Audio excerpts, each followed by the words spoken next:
work for that bag, go get it one day, you can brag. You ready? Yep, let's do it. Sweet, let's do it. Get it one day, you can brag. Abby here from Safari Pedals. I'm currently in Atlanta, Georgia with the one and only. I'm here with King Muzik. What's up? Good, thank you for having me over. Yeah, no problem. I appreciate it. Guys, I just gotta say, this is a behind the scenes series. There are people behind the scenes of the behind the scenes. And I gotta just give a quick shout out to King over here for being my Atlanta tour guide and for helping put this all together. So thank you.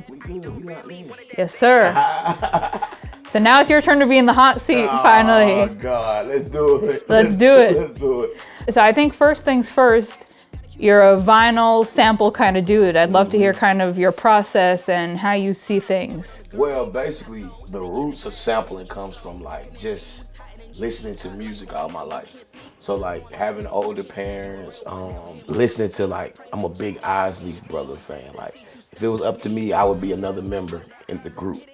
But you know, like Isley Brothers, of course, Michael Jackson, Prince, Al Green, Bobby Brown, like I'm listening to those type of records at 5 and 6 and 7. That would just enhance my ear, and then, you know, playing in church and all of that stuff. And you just grow a knack for just liking real music or what have you. And what's more real and pure than having a crazy collection, you know, of vinyl or what have you. So it's nostalgic, it's, you know, good for sound, and it's just a dope thing that I just fell into and love it. You know what I'm saying? I love that. And this was already from like a previous conversation we had. Like you spoke about when you're like listening for things to chop from vinyl, that you're listening for like certain moments. Like what is that for you, if you had to elaborate a bit? Well, with older music, not newer music, because with newer music, it's more like textural changes. Well, textural changes is basically like taking the drums out,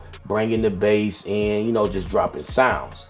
But with older music, you know, you had ABA, ABAC, and then if you got gospel music, you got like vamps. With those older songs, I be looking for like just a 4-bar break that's different from what's been going on in the song, or like a turnaround, or like a tone, or even like a hit. Because like with tones and hits, I make one shots. Where basically like if I'm using like this ASR back here, I take like a whoom, but I can spread that whoom amongst the keys and make like a patch. So now I've taken that sample and I've made like a pad or a horn sound or a synth. So it's different approaches. And then sometimes too, I might even take the sample out when I'm done, but I'll build music around it, and that sample was just like the inspiration for it.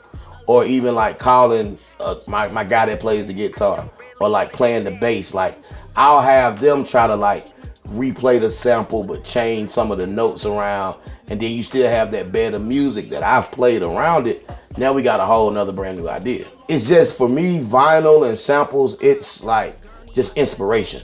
It gets my mind and my juices like flowing, and then too, like certain samples, like it just feels right.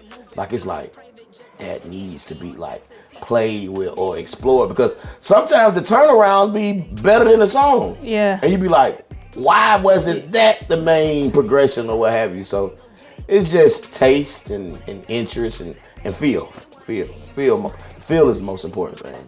I love that. And speaking of feel, being from Atlanta, like I would say pretty much the capital of hip hop nowadays, for sure. Maybe music in general. Maybe music in general, absolutely. Like, how does being in Atlanta influence your sound and the way you work and all of that? Man.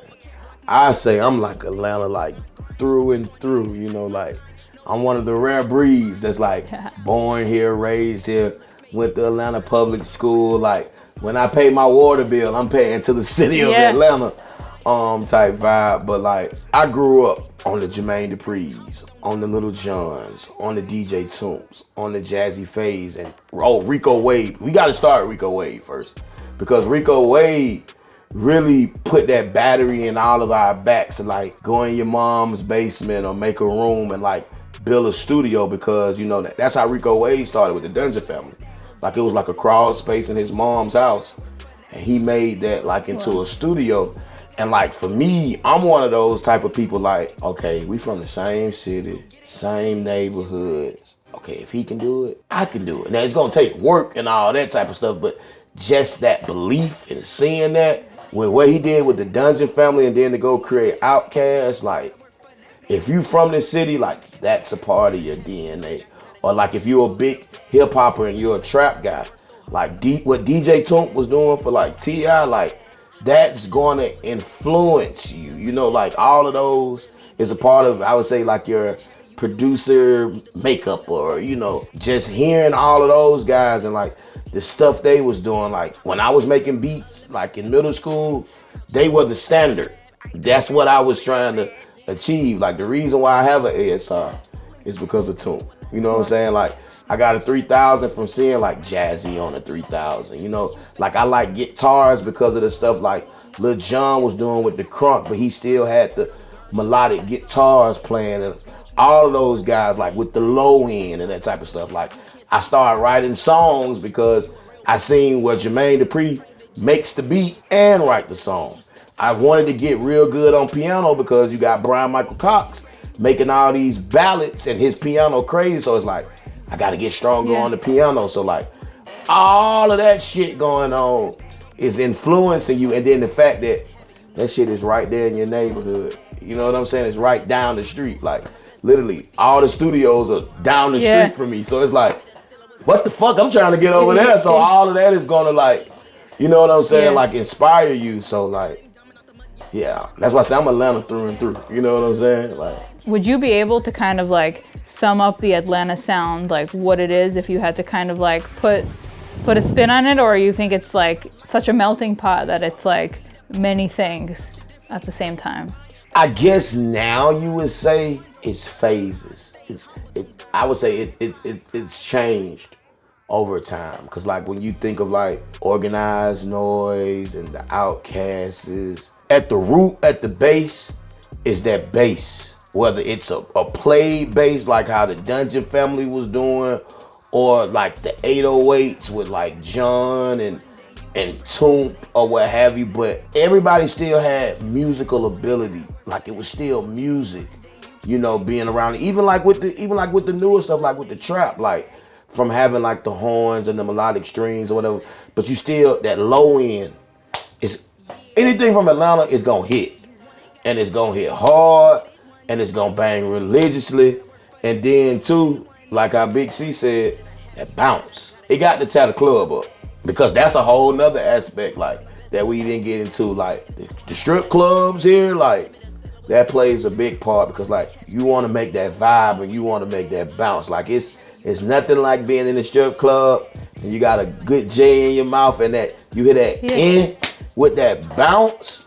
Oh man, it's gonna be a good night. The club gonna go up to a whole another level. So I would say that low end, that bounce, and then that musical ability. And then when you think of like the songs, we just always been authentic, and we just always been us. And like, I guess because like we was kind of like the last, because you know you had the East Coast, like the New Yorks, you had the West Coast, like, you know, Dre and them or whatever. And then kind of like the South was kind of like, I guess you would say last or what have you. And I guess we was kind of looked down on for a point, but like that kind of helped us, because that made all of us like authentic and like, man, fuck them, we gonna do us. Yeah. You know, and from us doing us, now we've been running shit. You know what I'm saying? So that all of that, it's like gumbo. It's like a melting pot. Like a little bit of this, a little bit of that, a little bit of this, a little bit of that. That's how I go. And to sum up every interview, you know you've been around. It's time for the dumb question. Does pineapple belong on pizza? I'm not even a pizza guy like that. Pineapples, they dope, they cool. But I'll say this, my nieces love pineapples with like pepperoni type shit. Like they call it Hawaiian. Yeah, the Hawaiian pizza. So if I would ask them, they would tell me yeah.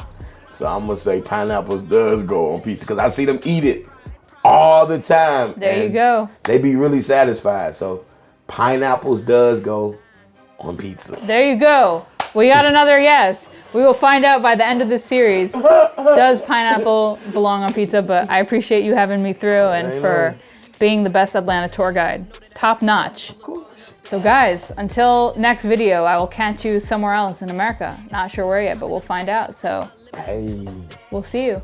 And in the words of Atlanta, peace up, A-Town down. Hey. Yeah. Something like this, cause I work so hard. I'm the best. I only speak